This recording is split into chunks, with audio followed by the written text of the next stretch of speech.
Hi అండి, ఈరోజు chicken pakodi చేస్తున్నాను. దానికోసం 1 కేజీ చికెన్ తీసుకుని 3 సార్లు శుభ్రంగా వాష్ చేసి పెట్టాను. ఇప్పుడు సాల్ట్ 1 టేబుల్ స్పూన్, 2 టేబుల్ స్పూన్లు కారం, 1/2 టీ స్పూన్ పసుపు,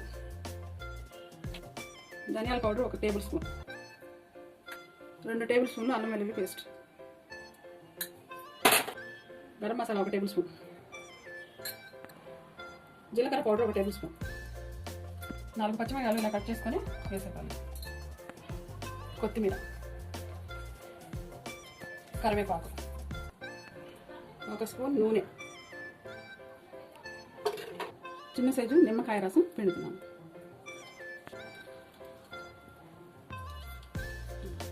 ఈ మసాలాలన్నీ ముక్కలకు పట్టేటట్టు చక్కగా ఇలా కలిపి పెట్టుకోవాలి. ఫస్ట్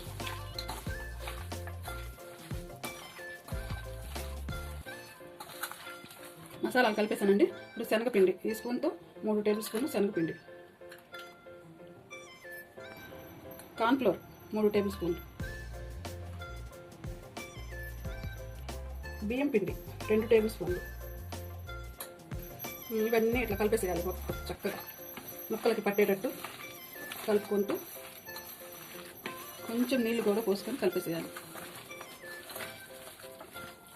కొంచెం వాటర్ కూడా వేసి కలిపేసేయాలి. ఇదంతా ఫ్రిడ్జ్లో 2 గంటల సేపు పెట్టాలి.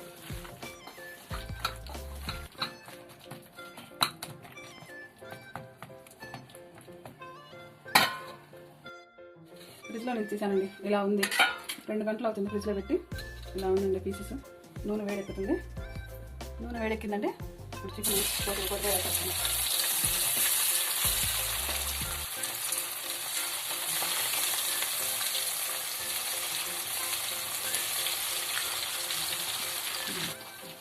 ఇలా ఎట్లా వేయించుకోవాలి.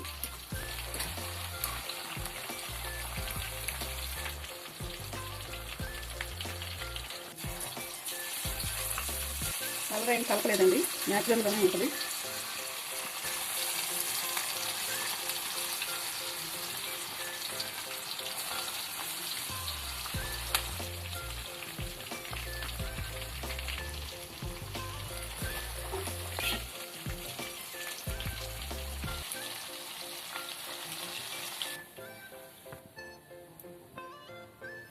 వేడి చికెన్ పకోడీ రెడీ అయిందండి.